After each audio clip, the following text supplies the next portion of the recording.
by the people, Lansing Project 2026 is a framework for building collective, local resilience that starts by meeting everyone's basic needs. Our vision counters the division and destruction of Project 2025 by bringing neighbors together to strengthen connections and structure that serve communities. Lansing Project 2026 is based on the shared belief that we can build the world we want to live in and thrive together. It starts here, it starts now. Join the movement. Hey, y'all. Welcome to Lansing Project 2026 podcast, where we talk about how we build the future that we want together. We are here because 50% of the households in Lansing live below a threshold that's been established by the United Way that determines ability to meet basic needs. So we're here because we have work to do together. It's also a great way to fight fascism. So this is a community project. We encourage you to please put your ideas and your thoughts in the comment section so that we can learn and grow from each other.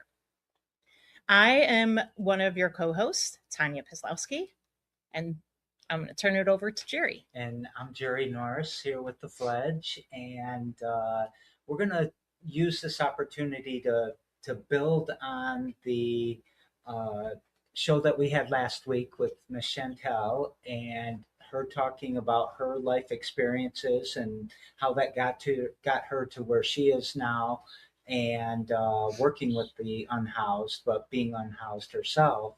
And I'm very, very excited. I got to put something personal into this because you sat on our stage one time, and I think all the candidates were up there, and you were talking about housing, and I was like, this is one of the first people I've ever heard talk about housing in a way that I thought was systemic and I thought was, really evidence based, because everybody's got their opinions about why the homeless are whatever they are, but it's never either lived experience or it's never either like here's some solid research that's happened here. So I'm very excited to have Dr. And I've been horrified to say your name, but Dr. Deyanira I know. Nevarez, right? Uh-huh. Martinez. Yep. All right. So thank you for helping me with your name because Of I've been course. horrified. But I'm going to call you Daya from now on. That's okay? Yep. That's Dr. Dan. And Dr. Daya? yeah, Okay, Dr. D. Day. Dr. However, D. whatever you want to call me. Oh, okay. Yeah, you got some Dr. options. D. Yeah. Then we'll get Dr. Nikki next week, maybe, and we'll have all the smart All the people in the doctors. city. So I want to start out with obviously you introducing yourself, but also, how'd you get here? Yeah. So my name is Deyanira Nevarez Martinez. I am an assistant professor of urban and regional planning at Michigan State University. I'm also a city council member. I represent Ward 2 on the Lansing City Council. How I got here, that's a great question. So I moved to Lansing 5 years ago to work at MSU. I am a housing researcher. I work with what I call, what academics call informal housing in the United States. And so with that, I've worked the last decade with folks who are unhoused, but also folks who couch surf, folks who are living in their vehicles, folks who are doubled up homeless, and then also folks that live in more traditional squatter settlements, like informal housing on the U.S.-Mexico border in places called colonias, or places like Slab City in California, which is a much more traditional squatter settlement, like what we imagine in places like the Global South.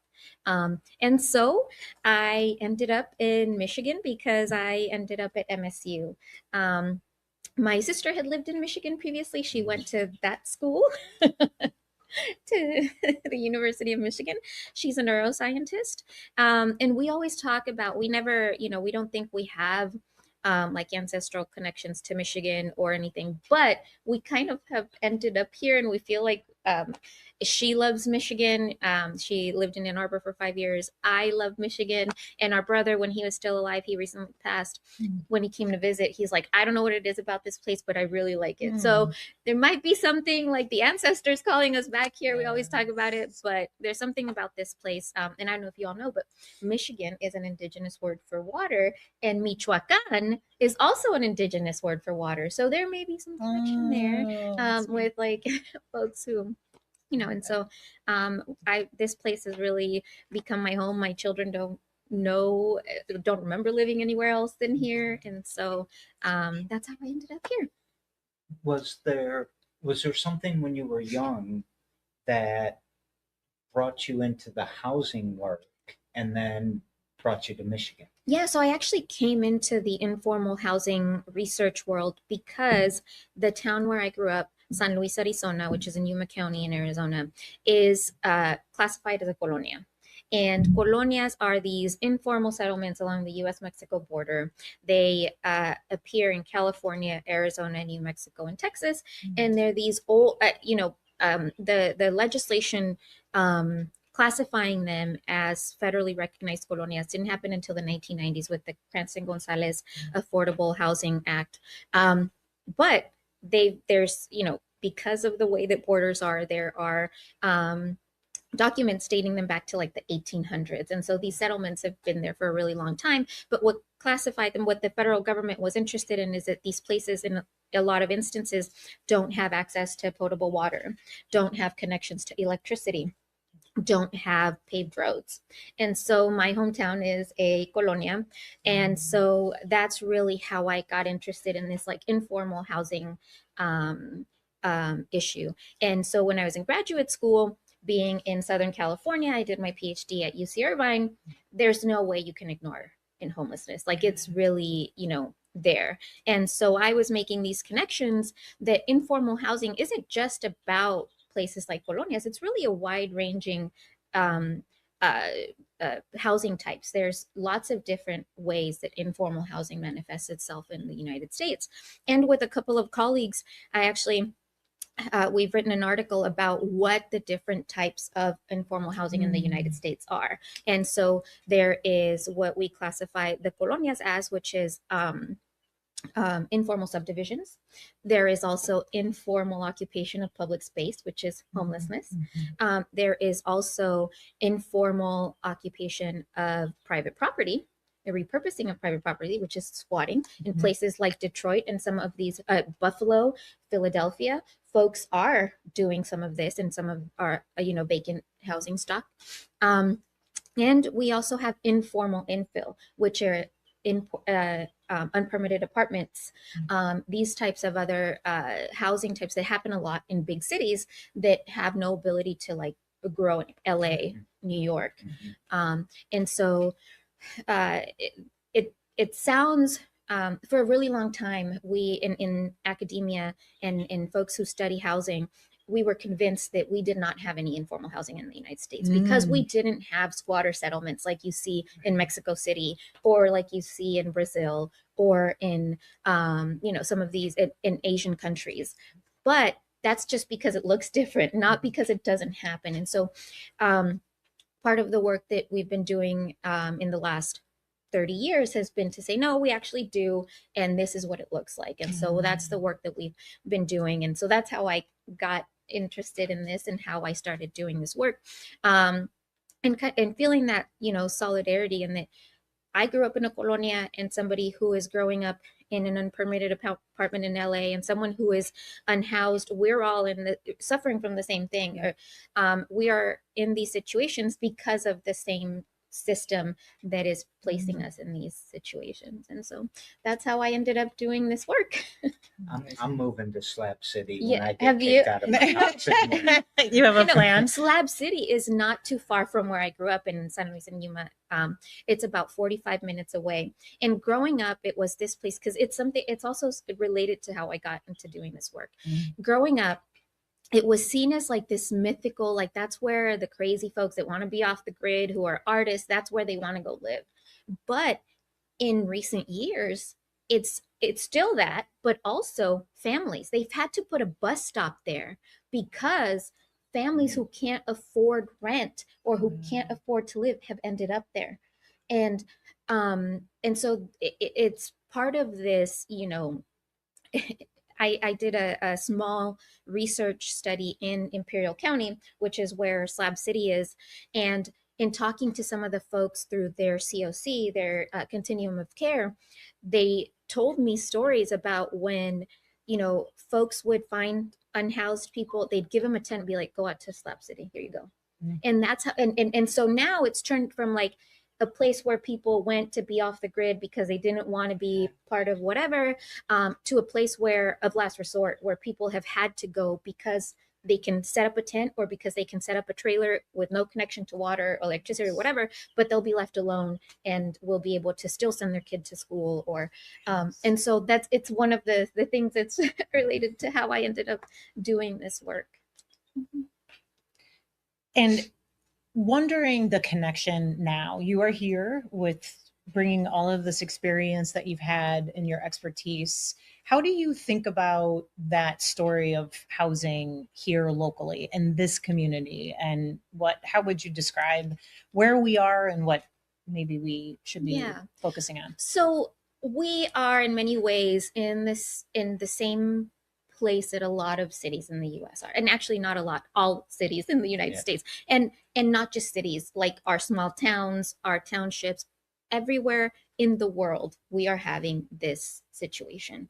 We have let our housing become commoditized, and so we've ended up in a place where we are all in the same spot. But one of the things that when I first got here, right, one of the things for me was, okay, where are our unhoused folks? Driving around, you're like, okay, after a while, I started to see some patterns that, okay, so I see that there's some folks that are always, when I first moved here, I lived in East Lansing for a year, and we lived close to that mire that is on East Lake Lansing Road. It's like, okay, I see some folks that are always around there. So that means that not too far away, like, where are they hiding?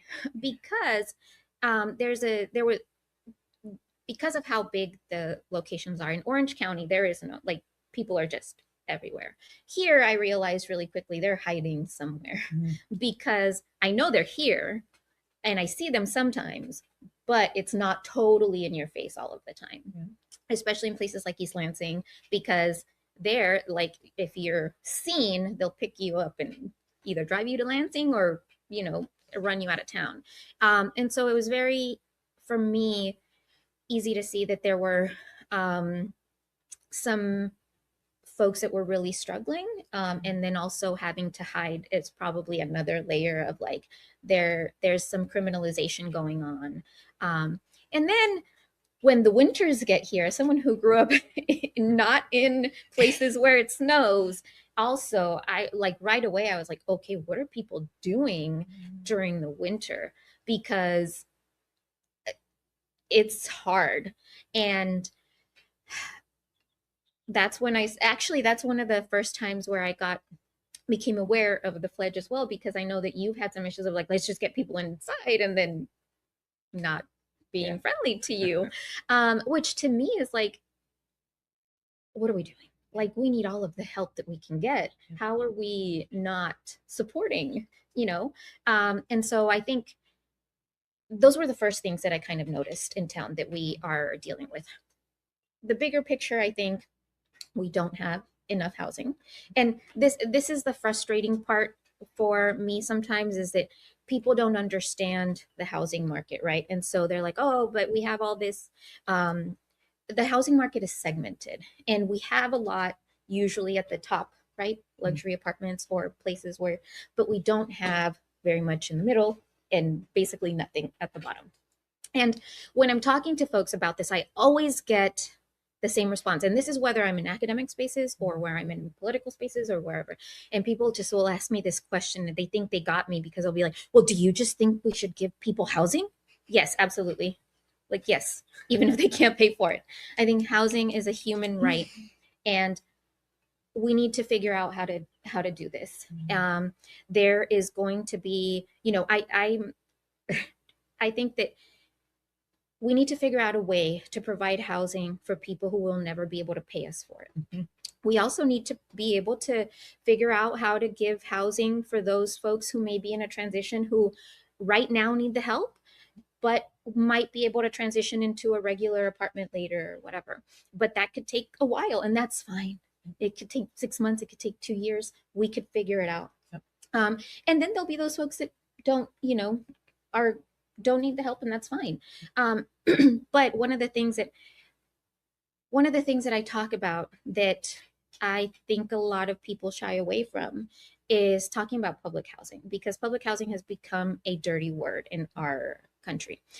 But when you've studied housing, you realize that even going back to the 1930s during the New Deal, when we were talking about bringing public housing because of the Depression, people didn't have a place to live, that in those discussions in Congress, in the Senate, in the House, folks were like, well, if we're going to build this, it can't be nice because these people are poor and they don't deserve it. They don't need windows. It's going to be this like terrible looking place. And then we're not going to budget any money for maintenance. We're going to let it go 50 years and then say, see, it's terrible. Well, of course it is. Yes. We didn't do it right from the beginning, and then we didn't budget any money for maintenance. And then 50 years from now, when we haven't done anything about poverty concentration and giving people services, and they're living in these places without ventilation, and they don't have, like, of course it's not going to be pretty. And so we've let it kind of become this stigmatized thing when we didn't do it right from the beginning. And now, we use code words for it, like, social housing, but what we really mean is public housing. And that's like, I don't shy away from it. I honestly think that that's what we need. And we need a program where not only those folks at the very bottom benefit from this, but also our middle class, because I don't know a single person who isn't struggling with their housing, even middle class folks. And if there's one thing we know about entitlements, is that once the middle class is getting them, it's not going anywhere. Think Medicare, think Medicaid. And so then, and I have no problem giving middle class folks housing, because they also pay taxes and they also deserve, and housing is a human right and they deserve it, right? And so, and if that's going to help to make sure that other folks are getting it as well, then even better.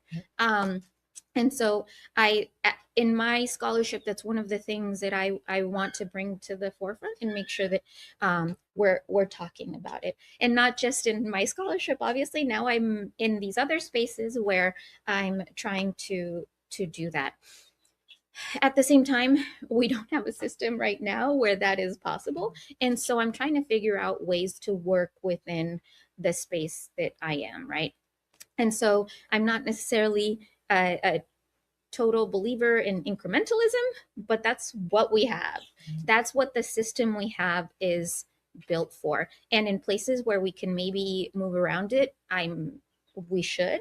But in places like housing development, I'm open to figuring out how in the current system we can get more housing built and make sure that the housing that gets built includes affordable units, and that if folks are getting any kind of incentive, there are ways that we can hold them accountable to providing these spaces for folks. And that's kind of... Do you need a breath? Absolutely not. Let's keep going. Well, I told y'all I was chatty.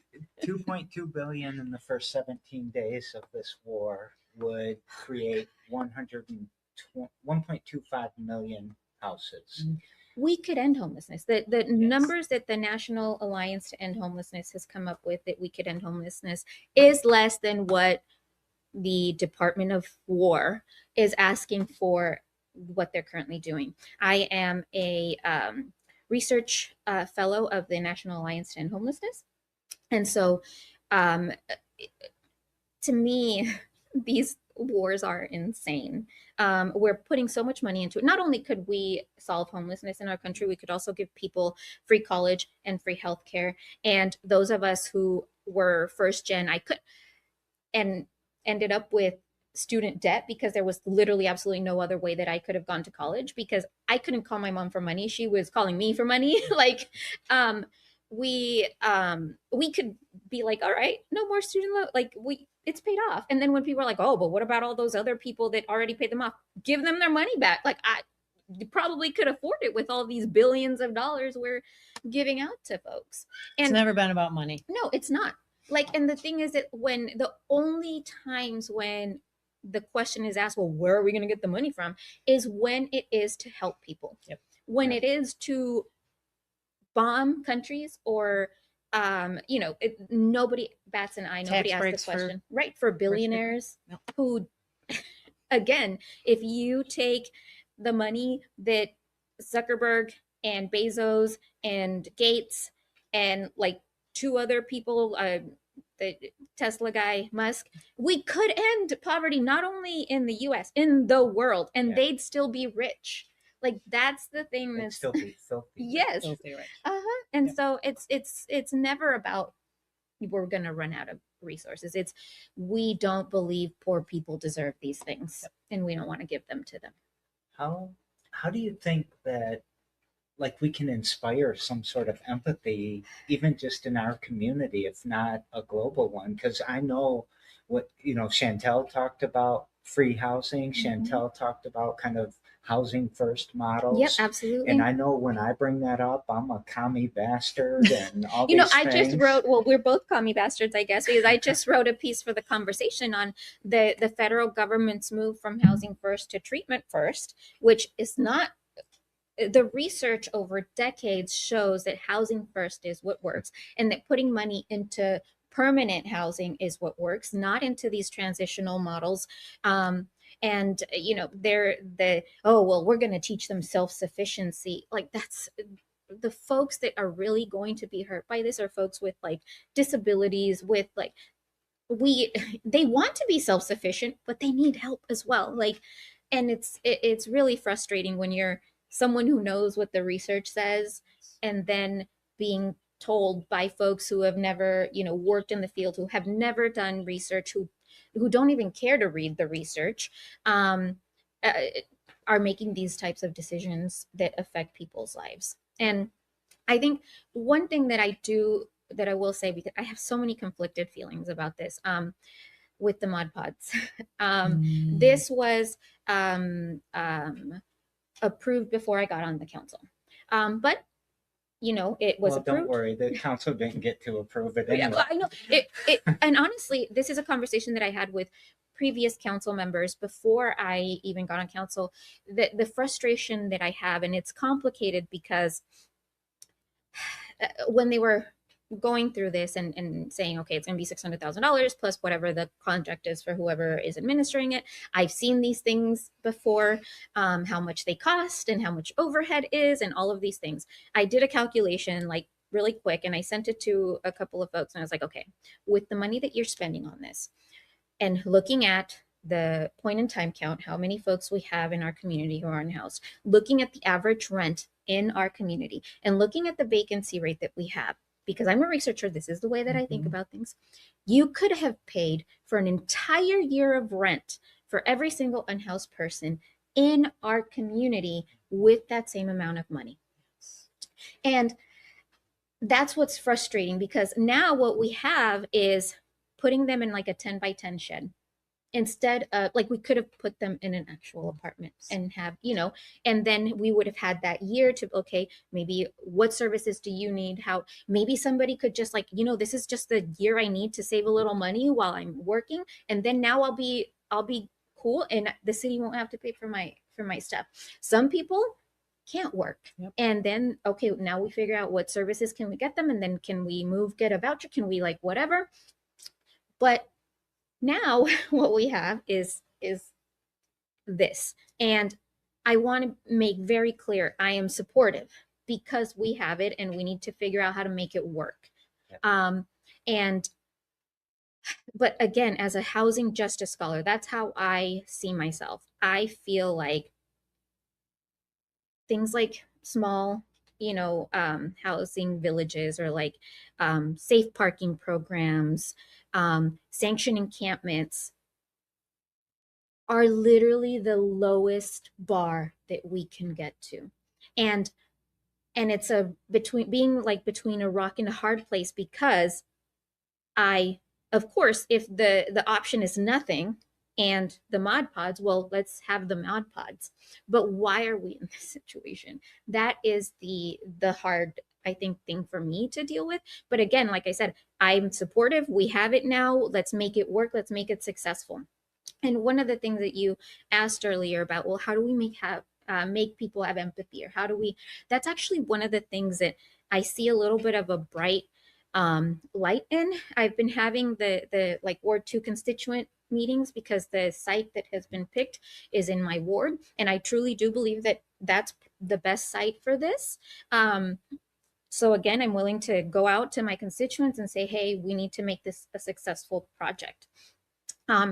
That the folks that live around there, we had a meeting a few weeks ago, myself and Loretta Stanaway and another constituent went door to door to all the folks that live around the health center there and invited them to a meeting to talk about it. And at first it was a bit contentious, but then after a while, after we started answering questions and started, it didn't. And this, I think, is the first time in all of the communities where I've worked. I've been in LA, I've been in Santa Ana, I've been in lots of places in Orange County, in Arizona, where I didn't hear all of that vitriol of like, they're lazy, they're going to bring all this, like, and I think it's probably because I think we're getting to a place where we're all seeing that we're all a couple of paychecks away from being in that situation. Like, I am a professor, my husband's a retired lawyer, and if something were to happen to him or me or whatever, we would be screwed. And you would usually think, pink tag. Yep. Like, and so I think people are starting to get to that realization, and I'm hopeful that because the conversation very quickly turned to, okay, well, if we're going to have this, how can we come to an agreement that we're all going to be safe, our unhoused folks, but also the community. And so I think that gave me a little bit of hope that there are still folks that have, some empathy, and that we're willing to kind of work on this together. And so I'm just really hoping that it works out. One thing, though, that I am very concerned about is that transitional housing is that transitional, right? It's meant to be temporary between, and in the academic world, we have constant discussions about how we don't have necessarily a specific definition of what transitional housing means, how long it lasts, and whatever, but usually between 6 months to 2 years, right? And then we're supposed to send people off somewhere else. Mm-hmm. The problem is that we don't have somewhere else. Yep. Right. So what do we do when it's been 2 years and people are like, well, this is permanent. Like, what are we doing? Like, and I'm already trying to anticipate the backlash for several reasons. This one being one of them, right? That we don't have a place to transition folks to, but also that shit's going to happen. People may overdose. There's going to be calls for service because people overdose in houses. We just don't see them because they're indoors, right? And shit happens with people. And there's going to be like everybody's going to be looking and everybody's going to be judging. And then when things happen, it's going to be, oh, well, see? Yes. Like, that's what our money is going to. But the thing is, we don't look at ourselves. People overdose in houses all the time. There's domestic violence in houses all the time. We don't see it because it's inside people's houses. And here it's going to be really, and yet another layer of this that I'm trying to kind of put out as much as I can is that there is also a situation where the Mod Pods are incredibly successful. Everybody's getting, being able to figure out a way to, we're getting vouchers, we're getting this, we're getting that, whatever. But the community doesn't see it because this is targeted at people who are housing ready. And if you know anything about the community, you know that that's a very small percentage of folks. People who have been able to keep their vital documents, people who have been able to, do things that are hard to do when you are unhoused. And so the people that are out at the park or at wherever that people are seeing them are still going to be there. Those folks are not the target for this program. And so the backlash there is going to be, see, we put this money into this and the program, and it's not working because they're not the target population for this. And so making sure that we are educating people about what it is that this program is targeted towards is going to be really important. And what is still needed. Right. Which is, we still need shelters, we still need permanent supportive housing, and we still need all of these other things that the Mod Pods are not. Yeah. I want to ask a question or go back to what you said. If we put everybody in the houses, so I'm getting away from Mod Pods for a little bit, but that lead me to start to think. I've seen statistics nationally that every unhoused person that's on the street can cost anywhere from $40,000 to $80,000 to the community through additional services and stuff like that. How do we start to recover some of that if we do house people to invest in the other people that aren't housed, or to that? I mean, is that even possible? Or am I way off on numbers? No, I think it does obviously cost money to provide services, right? But I think that we think about it a little bit. I mean, I think we all have a really hard time thinking about things not in a capitalist, like how do we get this money back, or how do we, but I don't know. I always thought that the reason to have taxes was to spend the money on people that paid the taxes. Like, and so why do we need to recover it? Like, we should just, and I understand that this is, like, I'm not naive. I know that people are like, oh, well, we need to save taxes, and why are you spending the money on that? But what are they for if it is not to create things for the community? And so I kind of struggle with that. Like, it's like, yeah, we used it for a park, and because that's what taxes are for. Yeah, we used it to create housing, a shelter, or because that's what it's for. Why are we, like, I'm not advocating, like squandering money or like whatever. We should be fiscally responsible, sure, but we should spend it. Like, and if it's something that's important to us, we're going to put a line item on the budget for it. We do it for other things, tax breaks for, folks. Why can't we spend money on people who need housing, right? And I was just having kind of this conversation on, there's so many like misunderstandings and myths around homelessness, right? Oh, they're not from here. Like, they just come here because we have all the services in Lansing. It's like, that's over and over. We have, shown in research that that's not true. People stick around the places that they know. Like, and that they might have grown up here, or they moved here when they were teenagers, or their sister lives in town and they they have ties to this community, they're from here, right? And I was just talking to, I think yesterday I had lunch with Khadijah, and we were talking like, when does someone become from somewhere, right? Like, if I moved to Lansing 5 years ago, I rent a house, I buy a house or whatever, people are like, oh, where are you from? Oh, I live in Lansing, but my unhoused neighbor who has been on the corner of Jolly and Cedar for 15 years, are they not from there? Like, they're not from here? Like, they've been here longer than I have. Like, they've been at the same place. You know where to find folks. Like, I knew when I was working on my dissertation, and I knew where to go find Jojo. He was always in the same spot on the beach. I knew where to go find Will, and like, because that's where they live, whether they are inside or outside, that's where they're living, that's where they are existing.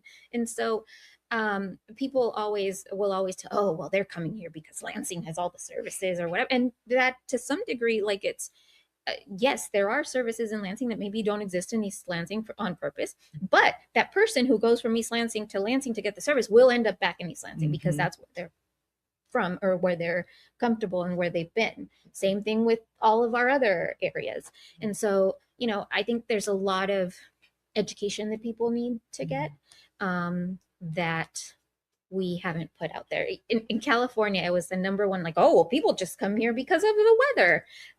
And even when I was in Imperial County, which is where Slab City is, which is incredibly hot in the summer. It's literally 115 degrees, and people are telling it's because of the weather. I don't know a single person who, in their right or not right mind, would be like, you know where I'm going to go be homeless? Imperial County, California, in the summer. You did, but like it's insane. People truly believe, like, and it's a lot of what I think. The only thing that I've seen that helps against these types of things is when people actually meet someone who is unhoused or who has experienced these things, because then it becomes a lot easier to understand why someone would make a certain choice or why someone would end up in a situation. Like the number one reasons why people end up in these situations, because there's a death in the family, or you're trying to escape domestic violence, or there was a death in your family, you had a health issue, these things that can happen literally to any of us. And again, another thing that's very frustrating for me, I'm just airing all of my frustrations. That's why we're here. When people are, when people say like, oh, well, they're all drug addicts and that's why they're, they've made terrible choices. Well, I've made some terrible choices also in my life, and we all have. Yep. But it's also a chicken and egg thing. Some people do end up unhoused because they, have an addiction, and some people end up with addictions because they end up unhoused. Yep. Like, it's a really shitty thing to end up unhoused, and you need ways to cope with that. There's women who, when you're outside, you are very vulnerable. As a woman, you're vulnerable, as we've seen in the last few days, just in a lot of situations. But when you're outdoors, you're also like, and so some women end up doing things like, let's say, that a couple times a week you can crash on somebody's couch, but you can't do it every day, like maybe a couple times a week. But so the days that you're going to be outside, you do math, because it allows you to stay up for 3 days. And then, the next time you're going to be able to sleep on a couch. And people have to make those decisions. Can you imagine? Like, and it's something that a person would never think, like, oh, but that's how you end up with a meth addiction. Yep. Like, exactly of course. What Chantel said. Yep. Like, that's shit that happens to people. And, when you really, I think one of the things that happens to us as like a society and as people, we don't like being uncomfortable, right? Yep. And so sometimes we don't like to think all of these things through, because we don't like to think about having to make that decision, right? But it doesn't take too long to realize that, like, okay, so if I can stay awake for 3 days, I won't get raped on the street. And then on that 4th day, I know that, Jerry's going to let me crash on his couch. So I can sleep that day. Yep. And then that's how shit goes downhill. Like, and I think, and I don't think people are evil or whatever. I just think sometimes they don't want to be uncomfortable. They don't want to think about these things, and they just want to say, well, you made some shitty choices in your life, and so that's how you ended up where you are. But it's not as easy as that, and it's not as simple as that. We have a big number of folks who end up unhoused because they age out of our foster system, which, again, a broken system. Like, I've for very long time tried to figure out how, we like to punish poor people. One of the ways we like to punish poor mothers especially is by taking their kids away from them. But we then take them and put them in another house and pay those people. Yes. Like, yes. What? Yes. That we've all seen the, like, moms that have to leave their kids in the car so they can go do the job interview, and then they end up in all of this trouble or whatever. And then those kids end up in a foster home where they could be experiencing some terrible situations, and that family's getting paid for having that kid. We could have gotten rid of a lot of some of those problems if we just paid the mom and gave her some money if she had a guaranteed income, right? And so it's just such a convoluted system across the board. And so a lot of those children who age out end up unhoused. And then the assistance that they could get for their housing, even when they age out of the foster program or the foster system, they could not get if they wanted to move back in with their parent. Right. That makes them ineligible. And so if you wanted to, the money that they can use can only be used for like an apartment. But if they were to find a house where they could rent a room, which might be a lot easier for them and more affordable with the money that they're getting, they're not eligible. And so we have lots of things that make it really hard for people to actually access these things and be able to actually use them in a way that would be helpful. Poverty is a policy decision. It is. Yes. And it is really expensive to be poor. Yes. I just had earlier today, we had our Ways and Means committee meeting for the city council. And one of the discussions that we had was on increasing the fee for parking, for metered parking that gets expired, right? I hate fees. Fees penalize poor people. And one of the things that I was saying is like, okay, one of the things that we're doing that I think is a good thing, but I think that we need to be, cognizant about is that we're increasing the time. Like if you get a ticket, your meter expired or whatever, and you go pay within 2 hours, you get to pay like a reduction or something. We're increasing that until midnight, which I think is great, right? Obviously, if you couldn't get there on time, but my thing is, okay, if you didn't have the money to pay for the parking and then you got a ticket, it's very unlikely that you're gonna, even by midnight, make that money appear. And so you're still gonna end up paying a lot more than the person who had the money to pay for the parking in the first place because you're poor, because you didn't have access to the money to pay for the parking in the first place or to pay the fee by midnight, right? And a story that I want, like, and I understand the incentive there. They're trying to make the fee more expensive for that than if you park in the parking garage, or so, like, to disincentivize people breaking that rule or whatever. One of the stories that I told the parking guy is like, as someone who grew up in, a poor household, when I went to college, because he's saying, oh, well, it's only going to be $15 in the, and if you go and park in the garage, then we need those spots to be open for whatever, blah, blah, blah. But in my thinking, because I grew up in a place where I didn't have money, I'm thinking to myself, okay, if I have to go to court and I don't have money, or if I have to go into a job interview and I don't have money, and I know that I'm going to end up with a parking ticket or whatever, but I need to anyway, because I need to get to this place. I'm still going to park on the street, even if it's going to be more expensive, because I know I don't have the money. And if I park on the street, I still, though, can take the ticket and drive away. If I'm in the parking garage, I'm stuck there. And so it's like I'm still being penalized because I need to make that choice to still be able to have access to my car.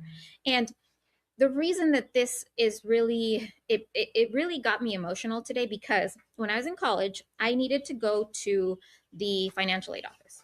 And I only had a certain amount of time to go to the financial aid office. And the financial aid office is right next to a parking garage, what Michiganders call a ramp, which at first I was like, what? Like a ramp? But then I realized very quickly that you were talking about the garage, parking garage. And I checked my bank account and I had enough money in there to pay for the parking, which was like $5 or whatever. I was like, okay, I'm going to park there and then I'm going to go because I need to get to work. But while I was in my meeting with the financial aid office, something hit my account, which made me negative. I was stuck in the parking garage, and I'm like sitting there talking to the lady, like, I need to go, like, what do I do? And she's like, well, you owe money. And I literally start bawling and I don't know what to do. I like had this like hopeless feeling, and I'm gonna start crying again. I'm like, I cried in front of the parking people there. I'm just crying all over the place. I was like, I need to get to work. Like this hopeless feeling of like, I don't know what I'm going to do, lady. And I didn't blame her. Like she probably was like, well, I need to have like the money in here or else I'm going to get in trouble because I didn't charge you. Like, and as I'm standing there bawling, I'm trying to figure out who to call. I can't call my mom. My mom doesn't have money to send me anything. Like, and so this guy who was there with his daughter, he must have been from India or something. And he gets out of the car and he says, I came to this country without anything. Like, I know exactly how you're feeling. And he gave me $20. I'm like, so that I could get out of the parking garage. Like, I don't know this man's name. I was just like, no, I'm fine. He's like, no, you're not fine. He like gave me the money. He left with his daughter. I paid for the parking garage. But like, that's the shit that people have to put up with when they're poor. Like, you have to like, okay, I have $5. I'm going to use it for this. I'm going to like, and And then we like give people fees that, okay, I'm going to have to wait 2 weeks because I don't get paid until 2 weeks. So I'm going to have to pay $55 for this ticket I just got, when the person who has the money can just pay for it outright and they get to pay $5, right? Like, and so I was like, this, so they're like, these systems are really rigged against people. You're saying, being poor is expensive in this country. Being poor is really expensive because you end up paying the late fees. You end up paying all these other things that other people can't. And, and sometimes you're in these, like, as a professor at MSU is really, difficult to be in some rooms sometimes because people will say like, well, reimbursement culture is huge in these institutions, right? Especially when like grad students, they have to go to conferences, or we have to go to conferences, and then we have to front the money and then we get reimbursed. And people are like, oh, but you're going to get reimbursed. That means nothing when I don't have access to the money to begin with. Yeah. And so if we're making these requirements that our grad students have to go present, that they have to go do all this, we need to figure out a way to front them the money. Yeah. Because not all of our students have parents who can pay for things. And then even if they can get access to like a credit card, for example, and they can front it, they're still paying interest that other people don't have to pay, even if they get reimbursed. And these are things that people don't think about until there's someone in the room with that experience and can say, hey, y'all, this isn't going to work. And for a really long time, people like us haven't been in those rooms. And I don't know if you've all seen Friends. I'm sure you've probably seen that. And Phoebe is always like, there's this episode where, what's her name? Jennifer Aniston's character is like, complaining about something like, oh my God, my daddy cut me off or whatever, blah, blah, blah. And then Phoebe's like, oh my God, that's exactly like when my stepdad committed suicide. And then I was like left alone by myself when like 14. And people are like, are you okay? Like I'll be in a faculty meeting and I'll share something and people are like, are you okay? Like, I'm like, yeah, what? What do you mean? Your dad wasn't in jail? Like, what? And because like people in those rooms don't have those experiences. And so I kind of like making people uncomfortable because I realize that they're like, oh my God, like, but like, I'm kind of an open book. I'm not ashamed that like my dad was in jail. Like, it wasn't my dad. It wasn't me. Like, it's not my fault, but like, it also put me in situations where I learned things that you don't know. And so I need to put this here because you need to think about things a little bit more before you're making decisions that affect other people's lives. Which is something that I am hoping I also bring to the city council. Like even with this conversation on fees, most people, or maybe some of the folks that are on that council don't have that experience. And so they don't think about how expensive it is to be poor because they'll tell you, well, why don't you just put it on your credit card and get the points? Like, what? Are you kidding me? Like, what? That's a thing? That's actually a great segue. And one of the things that we talked about when Chantel was here with us was that this is a community problem, right? It isn't any individual's problem. It isn't the people who are experiencing its problem. It's all of our problem. And that we need to take some collective responsibility for addressing these issues. And I wonder if you could share just your thoughts on how do people take responsibility and become part of addressing some of these gaps? Right. I wish that there was that all people cared. Because sometimes, like what we were saying, sometimes people don't have that empathy, and but it's also because we've been kind of brainwashed with this, like, this country was founded by people who were leaving Europe, not just for religious freedom, but because they were these like they had extremist views about their religion, right? And they had this Puritan, like, oh, work ethic, like, and we've all been like, to this day, everybody here is brainwashed with that like mentality. And so that's where a lot of this, like, oh, poor people don't deserve things come from, or personal failure, right? Yep. Rather than a systemic issue or a myth, right? And so I think one thing that I find myself having to do from the beginning, I was like, well, why do I have to frame it in this way? But I think a lot of people actually resonates with them is making the capitalist argument. Like, okay, so you don't have to care about a person personally. Like you don't have to care about them. But let's say that the only thing you care about is your property values. What do you think is better for your property values? Having a ton of unhoused folks in the community where you live and in the parks next to your house or whatever, or having them in a very nice affordable housing or permanent supportive housing building where people are getting the services that they need, things aren't spilling out into the community. What do you think is better for your property values? And so I think arguments in that way go a longer way with people than housing is a human right. We should do it just because we shouldn't be assholes, Right. which is what I believe. Yep. Right. But those two things can be true at the same time. Right. I can believe that housing is a human right and people deserve housing, whether they're addicted to drugs or not, or whether they're poor or not, or what may have made some bad choices or not. And also that if you care about your property values, it's better for you to help people than it is to have all of these issues. Yep. Help people see the benefit to themselves. Right. I think that's so important to me, what you just said, is because I've gotten so used to people just coming at me with the humane argument that I just go right to the money argument and try to convince them that way. And now I feel like I'm in a boardroom somewhere trying to, do a budget and say, see, that life is It makes worth more sense. $2.2 million. Yes.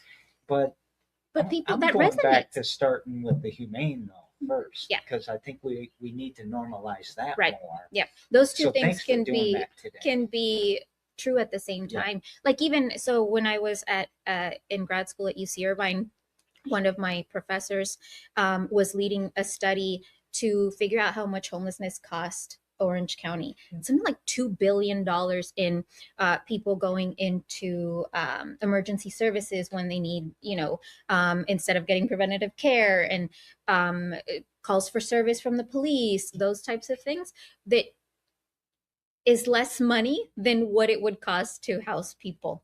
And so those types of, I think, it's unfortunate. Like it's unfortunate we have to put it in those terms, because I think people should just care about people.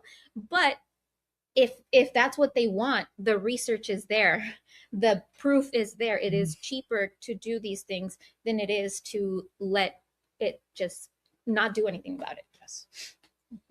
So when's a good time to talk about a data center? Does that have anything to do? Yes, we are currently talking about a data center at the city. It was, coming into this new role, it was kind of like throwing me out into like the first city council meeting. Oh, we have a data center on the agenda, and also a Mod Pod Village. Oh, we're considering a place in your ward, by the way. Like, okay. I kind of felt like, well, good thing that I've, been in these spaces for a while and kind of know how this works, because if I didn't, it would be it would have been, I think, traumatic to just kind of be put in this place. But yes, we have a data center that we've been discussing for a while. I have had an issue with the way that the process unfolded from the very beginning. I wrote a couple of memos to the city attorney that got out. I sent them to the city attorney, and they ended up on Facebook. I don't know how that happened. I have some inklings, but I don't know for sure. And so, but I think the community has been able to read what I put out there. The city did not follow the ordinance, and so from that perspective, when it first was going through, my concerns were procedural. Like, why are we going to have a zoning ordinance if we're not going to follow it? And I'm an urban planner, and so this is kind of what I do. Right. And in the beginning, I would get these answers like, well, the city attorney reviewed it, and he's like, all right, fine, he's a lawyer, that's great. I'm not a lawyer, but I'm the person who literally teaches people how to do the zoning administrator job. I teach the required land use class for for Michigan State University. I know what I'm talking about. And it ended up that I didn't know what I was talking about, and so they had to restart the process from the beginning. And so they've done that. And I, at first I wasn't even looking at anything on the merits. I'm like, we need to fix this procedural issue before we can do anything else. And so they went back, they submitted the application, and they are going through the process again. This last meeting, we scheduled the public hearing for the sale of the property, and then um, um, the and that public hearing is going to be on the 23rd. Then the public hearing for the rezoning is scheduled for the 6th of April. And no, there can be no voting on either of those issues until 7 days after the public hearing. So we wouldn't be voting on the sale until 7 days after the 23rd, which would be the 30th. I don't think we have a meeting scheduled for that day. I think there's another one.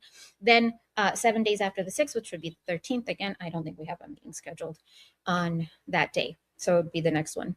420. Yeah. I hear it's a holiday. And so the thing that I will say is that on this merits issue, I don't appreciate that every time I hear a presentation from the folks from BWL and Deep Green, I learn something new. Because if I think there's something that people have been able to tell about me is that I read everything that I get. And not only do I read everything that I get, I go above and beyond and look at other stuff. I don't like to say I do my research because research is what I do in my day job. And there are like methodological, epistemological, ontological issues that are considered that is not just looking things up in Google or, looking things up on the internet. But I look into the issues. I look them up. I see what I can figure out about it. And the fact that I do all of that and I still learn something new every time I hear from them, I don't appreciate that. I don't appreciate that the first time I heard that there would be a power plant on site was at a public hearing from the dais.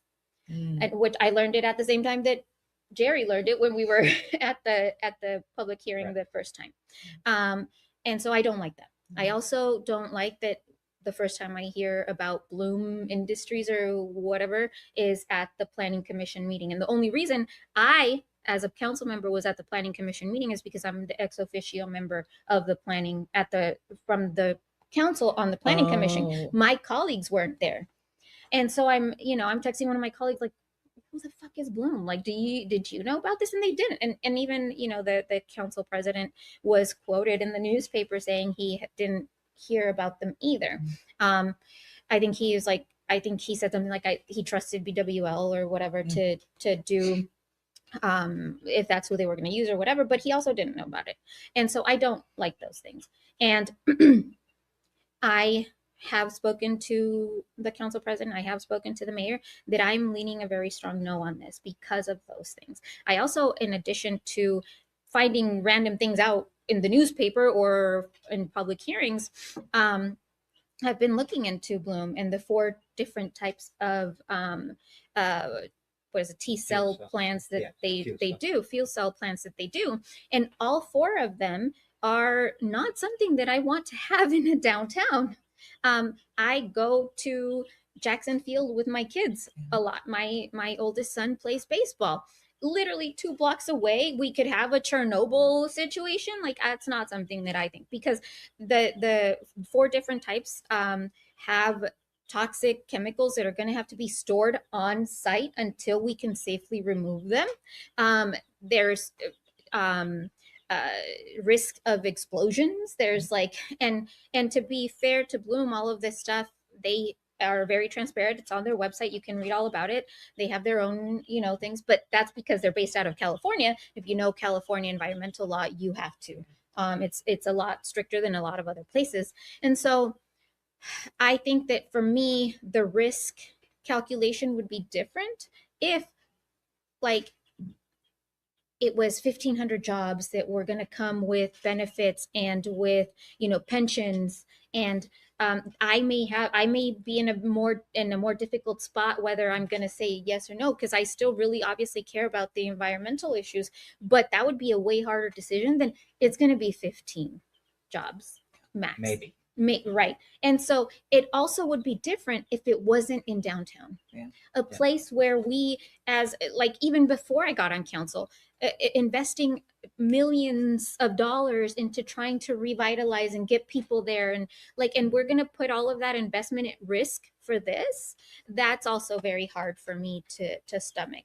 And so, like I said, I'm leaning a very hard no. I have set up a meeting with Dick Beffley from BWL to go through some of these environmental questions I have about the power plant. But I think something really big would have to like come out of that for me to change my mind. And I, like I said, I don't. So when I ran and I met with the mayor and I did all my things that you have to do when you're running for office, one of the things that I told people is I don't like to surprise people. I like to mean what I say and say what I mean. And if I'm leaning no, I'm going to tell you I'm leaning no. And if I'm leaning yes, I'm going to tell. I'm not going to surprise you from the dais. You're going to know where I stand, and that's. I've done that. I've been in constant communication with them throughout this process. I've told them where I'm at. And so I feel very comfortable. I've recently decided that what I want to do is being in office is hard. I will be very like, and I've worked in politics for a really long time. Before I went back to graduate school, I used to run political campaigns. It's really different when someone's trolling your boss online than when someone's trolling you online, and it's really hard. I when the Code Blue stuff was going on, I remember getting a ton of like I woke up and in my like Facebook, you don't care about homeless people and you this and that. I woke up, I was like crying. I'm like, oh my God, this is like difficult because like I've dedicated 10 years of my life to this work. But I understand how some folks like what it looks like to folks outside. And it's a hard thing to do. But I put myself out there. I'm not like, I've decided that I'm going to do my job as if I'm a one-termer.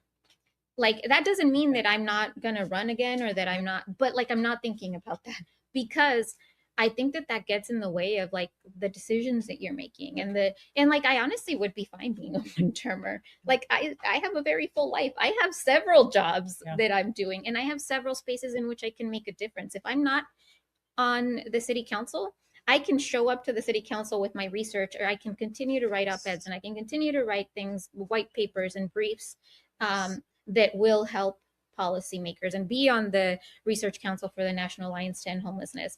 And so I'm just going to be like, you know what, I'm running or I'm doing this job as if I'm a one-termer. That's the thing that I'm going to like try and keep my mind on because this is a hard job. You heard it here first, everybody. Right here on Project 2026. So if we beg you, would you come back again and keep talking? Absolutely. I have so much more to talk about. You guys didn't believe me. I have so much. I should have my own podcast. Yes. Okay. All right. I feel like a spinoff, a Project 2026 spinoff is in the works. We should do one where we just go through all the bullshit in Project 2025 because people like what frustrates me about this is like we've known the game plan. It's right there. You can look it up and like read the whole thing. And chapter 15, which is about housing, written by Ben Carson, tells you they want to get rid of fair housing. They want to get rid of like all of like it's right there. Like why are we taking it seriously? Why didn't it gone a few more years without hearing that name? Ben Carson. This seems like such a big deal. Absolutely. I mean, he's from Detroit, right? Like it's hard. So we got to kind of start wrapping up a little bit, and we like we talked about earlier. Tanya had mentioned it that we'd like to give people something that they could do, and maybe it's something they could do tonight. Maybe it's something that they do next Wednesday. Show up to Run Is Too Damn High. Whatever that maybe I should be showing up to. I'm a tenant. Obviously, I need some. Please come to Run Is Too Damn High. But what's just one little thing? Well, so, we talked about the Mod Pods kind of extensively earlier, and there are, I think, 5 different committees that people could join in terms of like doing outreach and all of these things for that project. I really think that we need more folks who either have lived experience or who know people with lived experience, some of our, folks that we all know, to be in those rooms, because a lot of times those perspectives aren't in the room, like we Yeah. talked about with faculty meetings, all these things, and that can really make the difference, because sometimes we think it's that people don't have empathy, but it's just that people don't know. Yes. And so sometimes it is that they don't have empathy, but sometimes it is that they just don't know, and they, you don't know what you don't know. And so going to those meetings, attending, and putting, different perspectives on the table is important. And so that's one thing that folks can email the HRCS folks and say, hey, can I join one of these working groups? Is that I was going to ask for some Mhm. clarification for folks that Yep. want to do it. Yep. It's I wouldn't know how to do Yeah. what you just said. So Okay. is there a little bit more you can Yeah, so offer? the HRCS is the Human Relations, and CS is Community Community Services service. department with the city. Okay. And if you just like Google it, you can email Daphne, I think is the person who's in charge of that program, and be like, hey, how can I get involved with these working groups?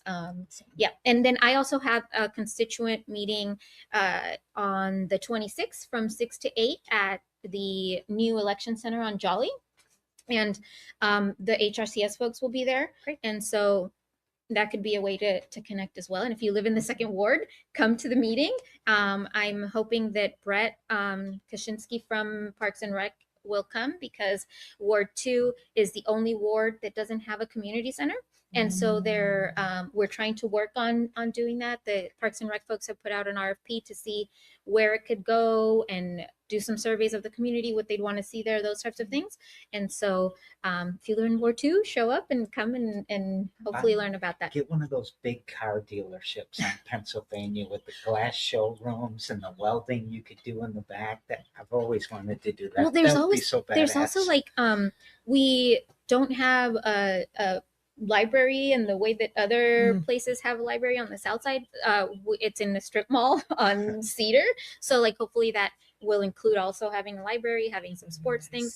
And the location is going to be the only location that I've heard from folks throw out there would be the Hope Soccer Complex on Aurelius, which would be a great location. But how are people going to get out there? Like our connectivity it's kind of out of the way. It's not really well connected in terms of like even walking there. There's like no sidewalk, but also on the bus or whatever. And so all of those conversations need to be had, and we need to hear from people. So yeah, that's another thing that's going on that people can join. But thank you for having me. This has been so much fun. Jerry, do you want to share any? Well, I will, everything we said about who to contact and what meetings and all of that, we'll put that on the show up calendar, and we'll put that on the speak up contacts list. So all the links are going to be underneath this podcast. So if you're watching it on some social media, and we'll have the links under that platform. So that's one thing. The other thing I think though is what we said last week. Take the risk on being nice to that person and give them $1 if they're standing on that corner, or help somebody out, or look them in the eye and give them a sincere smile. Not because you're afraid, but because you're starting to recognize that this is a real human being that's struggling. And I liked what we said here. We're 1, 2, maybe 3 paychecks away from any one of us being in this bad position. So thank you a lot for that. Thank you. How would you like to take us out, Tanya? My suggestion, it's something that you mentioned earlier, is just being willing to be uncomfortable. It's part of what you just said, Jerry, but to add to that, it's understanding people's stories. So if there were something that I were to offer, it is take a minute to ask someone when you're in a situation like that, or you come across someone, to just listen to their story and want to understand who they are as a human being, as part of, I think, that taking responsibility that is part of our human connection, why we're all here. All right. So that's a wrap for number 3, Dr. D. Ooh, I'm going to call you from now on. Yes. Thank you very much. that was amazing. Thank you So for good. having me. All This of was you great. guys, remember we do this because we love you, not because we're motivated by some perverse profit or something like that. And we can win this. We're not losing like we feel like we are all the time. And I'm not talking about data centers and things that small. I'm just talking about, I guess, the fight against fascism. And yeah, we'll start loving each other a little bit better, and everything's going to be all right. So we'll see you again next week. Thank you. Thank Bye, you. everybody. Thank you for having me. Oh, it This was is so wonderful. fun.